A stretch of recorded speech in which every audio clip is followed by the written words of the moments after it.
વડોદરા શહેરમાં પોલીસ કર્મીઓએ યુવકને ઢૂર માર મારતા ચકચાર।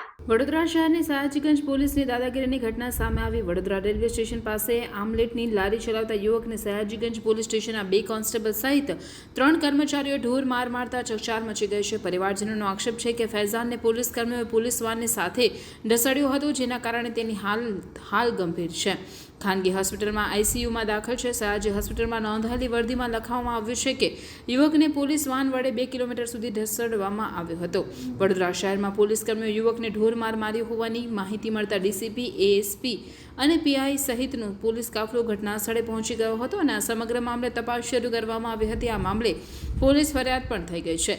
જોકે પોલીસ કર્મીઓએ યુવકને માર્યો હોવાથી સયાજીગંજ પોલીસ દ્વારા આ બાબતે કોઈપણ પ્રકારની માહિતી ન આપીને સમગ્ર ઘટનાને છુપાવવામાં આવી રહી હોવાનું સામે આવ્યું છે। પોલીસ ફરિયાદ થઈ ગયા બાદ પણ આરોપી પોલીસ કર્મીઓના નામ જાહેર કરવામાં આવ્યા નથી।